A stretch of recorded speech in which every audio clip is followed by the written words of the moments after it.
How's everybody doing? Hopefully, you're all doing well and are in good health because without it, we have nothing. So remember, take good very care of yourselves.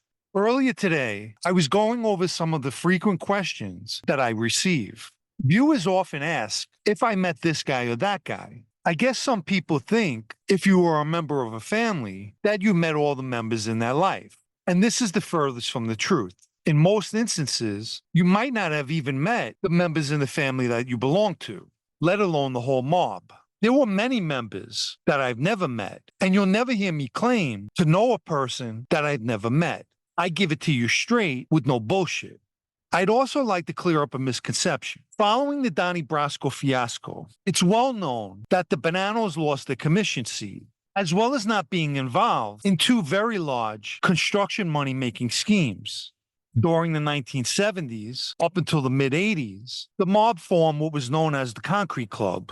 And from 1985 up until 1994, they controlled the New York City Housing Authority window replacement industry, or what became better known as the Windows case. The Banano family were not part of both of these rackets, but this in no way means the Bananos weren't involved in construction, because as I mentioned, every family has their construction guys.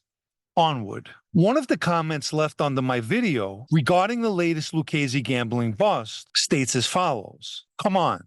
Many sons follow their fathers into the life. It's a family business. This belief is incorrect. Here's why. If you have a father who's either a boss, underboss, consigliere, captain, or soldier, and he don't want his kid to be part of that life and makes his position known, guess what? His kid don't become a member.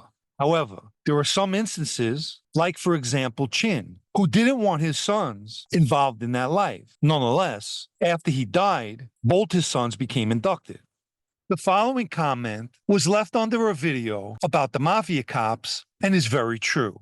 After Jimmy Heidel disappeared in September 1986, years later, his mother Betty spotted Louis Eppolito, who appeared on the Sally Jesse Raphael show promoting his book. Betty Heidel recognized him as one of the men she seen by her house days leading up to her son's disappearance. So yes, it was the result of Eppolito enjoying the limelight that ultimately became his downfall. Low key is always the safest bet. Now I'll address a wannabe fanboy and his comment. My answer is, in my former life, I have attended sit-downs. I no longer have anything to do with that life or sit-downs because I moved on with my life. With that said, here's what I also don't do. I don't waste my time being a troll on YouTube, writing things I can only get away with from the safety of a keyboard. So whoever you are, I say to you, may maturity bless you in one form or another. I've read and heard that the gambling bust involving the NBA and the mob this past October is the tip of the legal iceberg, with more indictments to come. Here's what I'll say about that. In most cases, when the dust settles, the probability for other cases or superseding indictments are strong.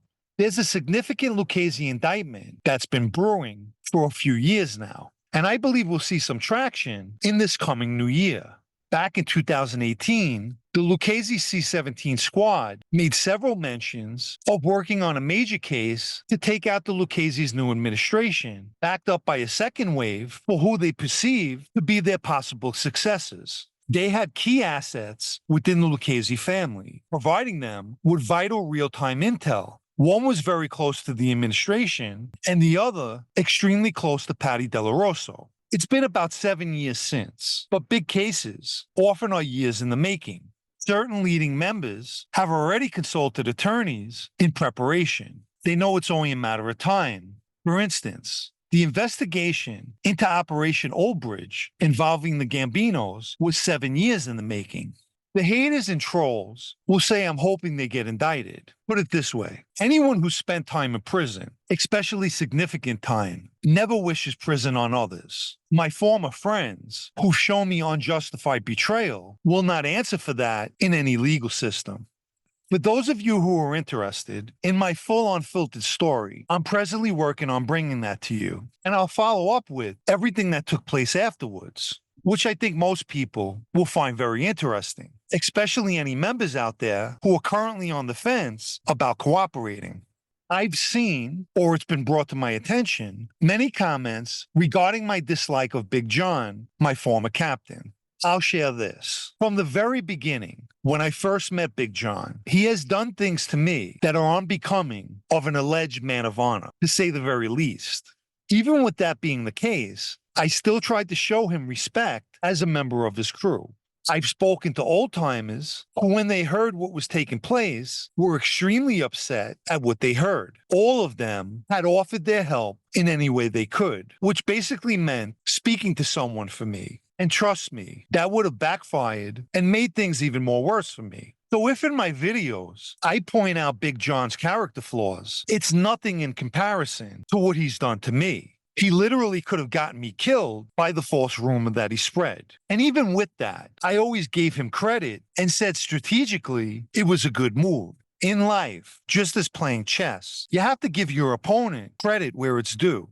If you haven't liked this video yet, please take the time now and give it a like, as it helps with YouTube's algorithm. Anyone who'd like to show their appreciation for videos like this, or more importantly, help me to continue making them, you can donate with the Super Thanks icon down below, or through the PayPal Cash App links in the video's description.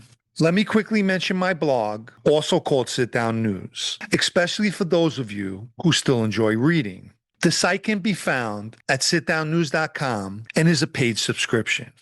I also want to make mention of the hacking I'm experiencing. And by the way, I never said that it was members of the Lucchese family who were behind it. But I do stand corrected on one thing. No one is hacking directly into YouTube or Google. The views are being manipulated by a hacker who's using automated bots that affects YouTube's algorithm. And it was explained to me that more often than not, the real views get removed along with the fake views. Basically, YouTube stopping the real-time views on the back end, almost like putting a wall up that blocks the real views from entering. So I stand corrected. No one's actually hacking into YouTube. They're attacking my videos with automated bots, which is called traffic manipulation.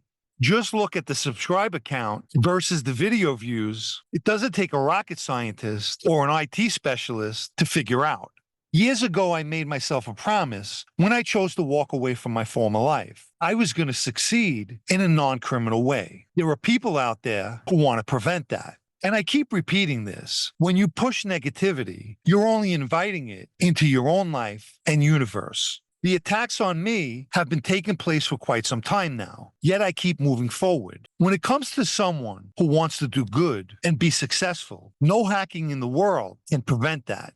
I'll end with saying, I appreciate all of you viewers who support me in this channel, but more importantly, by giving me the push that I need to keep moving in that positive direction. Thank you, and enjoy your night.